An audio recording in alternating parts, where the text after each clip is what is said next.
Abba matashi ne da ke sana'ar faskaren itace a garin Daura da ke jihar Katsina. Ba shi kadai bane matashin da ke wannan sana'a a wannan wuri. An samu shekaru masu ɗimbin yawa al'umma na wannan sana'a a wurare daban-daban na ƙasashen yammacin Afirka, wanda wannan ne ke ingiza kwararowar hamada.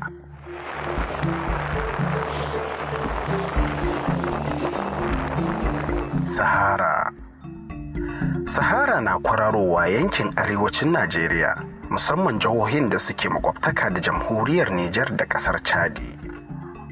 Mutane da dama ne ke barin ƙauyuka don gujewa matsalolin da ke da dangantaka da kwararowar hamada. Hakan ne ya haddasa cunkoso a birane, abin da ke shafar samar da abinci da al'umma ke ci da ma wanda ake amfani da su a masana'antu. Malam Maharazu, wanda ke sana'ar tuki a garin Daura, ya baro ƙauye ne a dalilin matsalolin da ke addabar mazauna karkara a wannan zamanin. Ya muna fama da matsalolin wurin noma da wurin kiwo. Sau da shi wurin noman nan kaga yashi ya cinye wurarenmu. Da kuma itace ma da muke amfani da su da an sare. Ka gani? To yakan ba mu da wani walwala wadda za mu yi. Ga abubuwa wurin ya ƙare yashi ba ruwa. Garin Dutse da kewayenta da ke jihar Jigawa na daga cikin yankunan da suke fama da wannan matsala ta kwararowar hamada, abin da ke shafar tattalin arzikin al'umma da walwala. Garin Dutse, wanda wani mafaraucin mai suna Duna Magu ya gano, ana kiransa da suna Garu a wancan lokacin. Dutse ta kasance wuri mai yawan dabbobin gada, abin da ya ja hankalin mafarauta zuwa wajen don gudanar da harkokinsu na farauta a wancan lokacin. Wannan ne ke nuna cewa yankin na da yawan itatuwa, damshi da koguna da ya ja hankalin dabbobi da mutane zuwa wannan wuri don gudanar da rayuwarsu. Tarihi ya nuna cewa wannan gari ya fara kafuwa tun lokacin da Bagauda ya iso Kano a ƙarni na farko. Rubutun da ya fara ambatar Dutse a tarihi shine wanda sarkin Kano Abdullahi Gunja ya ci ta da yaƙi a ƙarni na 4438 zuwa 4452. A shekara ta 1806, Fulanin jihadi sun hamɓarar da sarkin Dutse na wannan lokacin mai suna Sarki Gwajabo. Wannan ya sa masarautar ta koma ƙarƙashin daular Usman ɗan Fodiyo. Tarihi ya canza bayan da Fulanin jihadi suka ci Dutse da yaƙi, inda a ƙarshe masarautar ta koma ƙarƙashin masarautar Kano. A shekara ta 1991 an ƙirƙiro jihar Jigawa, inda hedikwatar ta zama garin Dutse. Wannan ya baiwa masarautar Dutse damar ficewa daga masarautar Kano, inda ta koma masarauta mai cin gashin kanta. Wannan ya faru ne a zamanin Sarki Muhammadu Sunusi, uba ga sarki na yanzu Alhaji Dr. Nuhu Muhammadu Sunusi. Babbar sana'ar mutanen wannan masarauta ita ce noma da kiwo, sai dai jihar Jigawa na ɗaya daga cikin jihohin da ke fama da matsalar kwararowar hamada, abin da ke shafar tattalin arzikin wannan yanki. A nan wasu mata ne da muka samu suna kalar gyada, a cikinsu akwai tsofaffi da ƙananan yara.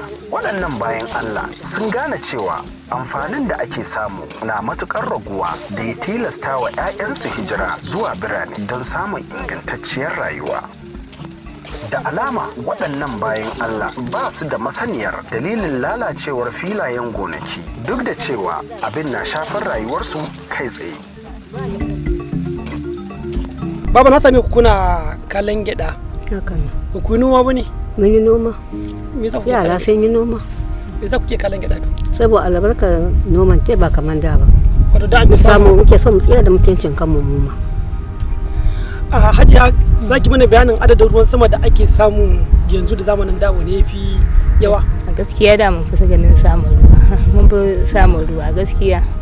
Ko ki san me yasa yanzu adadin ruwan ya ragu? To ina ku zan sani abu iyagun Allah. baki san me yasa ake samun matsalan wallahi ban sani ba. To yanzu in kika kwatanta tattalin arzikin mutane yanzu da da, wanne ne lokacin mutane suka fi samun tattalin arziki mai kyau a hannunsu? Gaskiya na da, tunda na da ya fi albarka, tunda na da dai ba kuɗi ne sosai ba, amma ya fi albarka. Yanzu noman da kuke yi a shekara yana ciyar da ku shekara guda? Ba ya ciyar mu da mu shekara. To ya kuke yi ku rayu? Yaran mu su za su fita su nemo. Na suke zuwa? Ninga wani ya tafi Lagos, da na Abuja ma yake zuwa. Sai dai ba a taru aka zama ɗaya ba. Da alama al'ummar wannan ƙauye na Burtalai sun sami faɗakarwa daga ma'aikatar muhalli ta jihar Jigawa akan yadda za su kyautata muhallinsu don inganta rayuwa. A nan wani matashi ne da ya sami ilimin yadda itaciyar bita da zugu ke taimakawa wajen yaƙi da zaizayar ƙasa a wannan ƙauye. Wannan na nuna mahimmancin wayarwa da al'umma kai da kuma tallafawa mazauna ƙauyuka da ya kamata gwamnatocin ƙasa da na tarayya su ci gaba da yi. Wannan guri da kuke gani guri ne da ruwa ya so ma ya tashe mu daga wannan guri.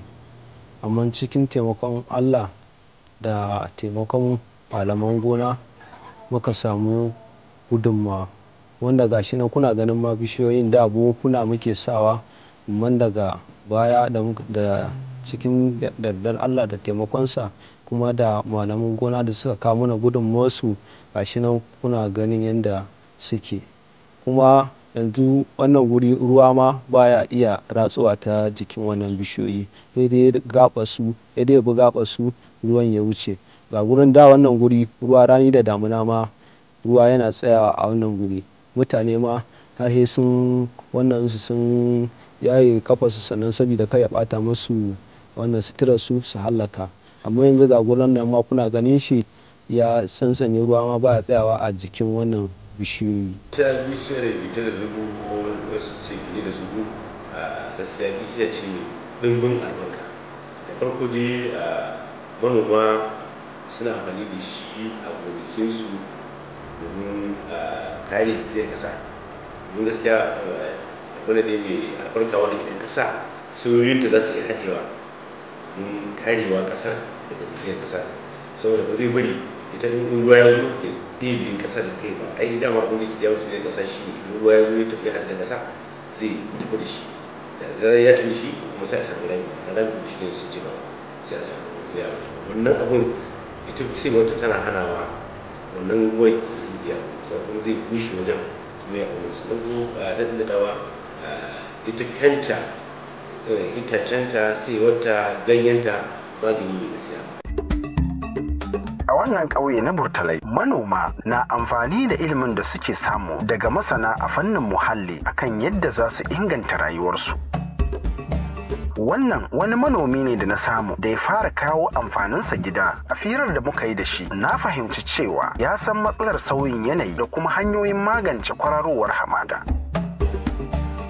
Mai gida, kamar yadda zan gani nan ga karmami, shi karmami kuma me ake da shi kenan shi? Na shi wannan in aka sare dawa muka ebe dawa shi kuma ne mu kawo shi gida domin mu rika biya dabbobin mu. A takaice kana hada harkar noma kenan da kiwo? Allah da kaga na aiga cikin shanu ne ga kana gani ko? Wannan kuma kaga ai noma aka hine aka kawo gida. Muna wani yanayi da masana ke ganin cewa kamar an samu sauyi a ruwa. Ban sani ba ka fahimci akwai sauyi a ruwan da ake samu a wannan zamanin da ya wuce? A kwarai kwa, especially kai irin ta bana. Kaga ya bana an samu karancin ruwa, amfani da yawa ma haga bai kai ba. A takaice hakan na janyo asara kenan ga manoma? Ai manoma batun da suke ba su taɓa asara irin ta bana ba. Akwai mutumin da ya sa sama da naira miliyan 3 a gonarsa ko buhu ɗaya na hinkafa bai samu ba. To a ganin kai ya manoma za su ba da gudunmawa ganin cewa abun na shafar su? Gudunmawar gaskiya da man kaga shi kwararo hamadan nan ba shi da magani da ya fi dasa bishiyoyi ko? Kaga dole za a dasa bishiyoyi, su kansu bishiyoyi suna taimakawa wajen dawowa da ainihin ni'ima ta ƙasa domin samun wadataccen environment da kuma land din ya zama yayi kyau. Kaman kai a taurinka kana kakan dasa itatuwa a gonakinka? Wale ko a bana insha Allah ina ganin na dasa bishiya tafi gindi 200.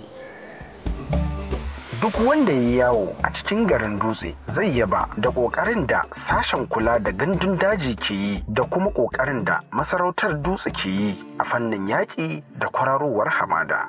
A nan masarautar na ware kuɗi masu ɗimbin yawa don dasa itatuwa da kuma wayarwa da al'umma kai akan dashen itacen. A tsarinmu daga wannan masarauta shine a dashen bishiya shine muhimmi a gabanmu, saboda idan ba bishiyoyin nan hamada da muke jin labari za ta shigo mana. Ruwan sama da ake cewa yana ɗaukewa da wuri da wani zancen climate change da sauransu. Idan ba mu da bishiyoyi ruwa zai rika ɗaukewa da wuri, mu rika samun damuna ba yadda muke santa ba. Saboda haka mu a wannan masarauta hakkinmu shine kuma abin da muke faɗa jama'a lallai su tabbatar suna shuka bishiyoyi kuma ana dasa su. Wannan ta sa babban tsarinmu a nan dutse wannan masarauta shine zancen har ofis mun buɗe mun naɗa hakimi mai kula da harkar bishiya a wadda aikinsa kullum gari waye ya fita ga ina aka taɓa bishiya ko aka sare bishiya. Akwai ma'aikacin gwamnatin tarayya na ma'aikatar gidan yari akan sare bishiyoyi har Abuja muka yi ƙararsa saboda ya zuwa daddatse mana bishiyoyi a unguwar da yake zanne. Muka sa kuma matashi wadda shekarunsa kaɗan ne wadda ba zai gaji ba, cewa duka inda wannan yanki yake zaga ya tabbatar ba a sare bishiyoyi, kuma an sare ya sanar da mu kuma muna ɗaukan mataki da mu da ma'aikatar gwamnati ta environment. A cewar babban limamin masarautar, dashen itace abu ne da ya dace da addini wanda ya kamata kowane mutum da ke wannan masarauta ya yi wa biyayya.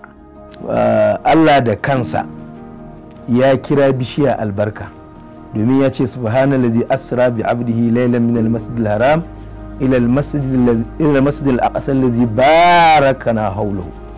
Wannan barakana hawlahu bishiyoyi ne, wato wannan masjid al-aqsa din shine masallacin Kudus da muke cewa, wanda masu addinin Kirista suke cewa Jerusalem. To wannan masallaci yana yankin Palestine. Wannan masallaci shine Allah ya ce mun kewaye shi da albarka. To albarka shine bishiyoyi. Kuma an ka kalla makalla irin ta hanyoyin da ake nuna wurare ko ka je wurin za ka gan shi Allah ya albarkaci wurin da bishiyoyi. To kaga tunda Allah ya kira bishiya albarka, shi ku abin da ake cewa albarka arziki ne wanda baya karewa kuma yana amfanar da al'umma. Sannan manzo Allah sallallahu alaihi wasallam wajen abin da yake faɗa cewa in mutum ya rasu komai nashi ya kare sai wasu ayyuka. To in ka ɗauki dogon hadisin, a cikin ayyukan da aka faɗa akwai bishiya in ka dasa ta ka batta, duk wanda ya amfana da ita ana kai maka ladanta kana lahira. Duk da irin gudunmawar da al'ummar masarautar Dutse ke bawa fannin dashen itatuwa, kama daga matasa, ma'aikata da kuma masarautar kanta, har yanzu akwai buƙatar ƙara ƙaimi a fannin dashen itace don yaƙi da kwararowar hamada gadan-gadan.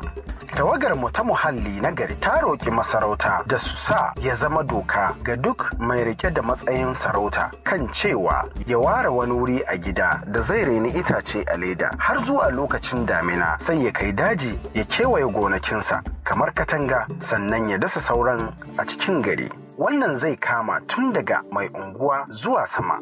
Tawagar ta ƙara da roƙon masarauta da ta sanya shugabannin addinin Musulunci da Kirista su ma su yi hakan. A nan ana kyautata zaton za su ja ra'ayin al'umma su ma su yi, ganin yadda al'umma ke koyi da ɗabi'un malamai da sarakuna.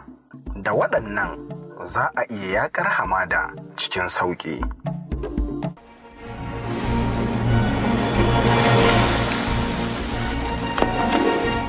Sunana Imam Munir Adam Koza, limami a masallacin Sheikh Tijjani Usman da ke nan Katamfe Abuja.